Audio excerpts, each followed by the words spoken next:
Joining us now is Newsweek columnist Marc Schulman. Marc, what can we expect out of a Trump-Putin meeting without Ukraine involved? It's really hard to know. I mean, this has been a surprise on one level and maybe not a surprise on the other. The fact that Trump was threatening sanctions against Russia came as a bit of a surprise to all of us who thought he was really leaning towards Putin. He seemed to have gone the other way for a while, but Putin managed to convince him that he was serious about negotiation by offering the possibility of a land swap of some kind or another. Land swaps is something that Trump understands. Real estate is something he understands. So he's willing to go ahead and meet with Putin. It's a terrible idea, frankly, to meet with him alone without Zelensky.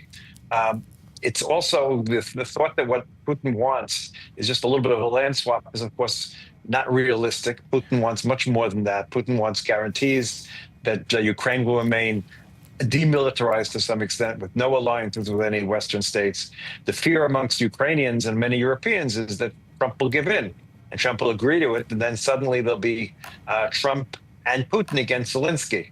And so it's a very dangerous moment, to be quite honest with you. Trump is looking for agreements, deals. You know, he's looking for his Nobel Peace Prize. He's clearly not going to get it with us, it looks like, at the moment. So he's looking to find it somewhere else. I'm very worried, to be honest with you.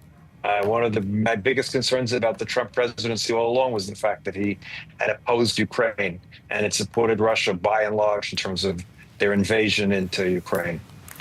How are European leaders planning to actually influence the outcome of this Alaska meeting if they're not at the table? Well, they're not planning to influence the outcome so much as saying that they won't go along with it.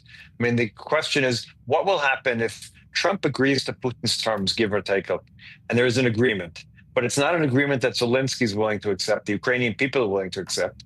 So the only possibility is for the Europeans to step up even more than they are now in supporting and defending Ukraine. And that's basically what they're saying now. Part of Putin's goal in this whole game has been to create a greater rift between the United States and NATO.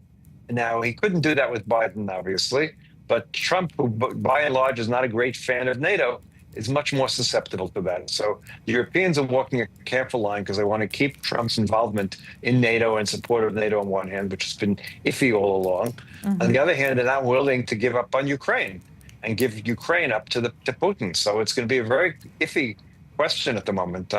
You know, Witkoff seems to be a wonderful man, but his background in real estate does not really make him equipped to deal with Vladimir Putin and the intricacies of diplomacy between Russia and the United States and Russia and the world.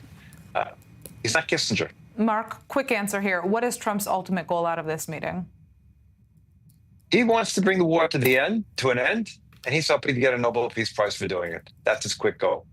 Can he do it? I doubt it, but we'll have to see what happens on Friday.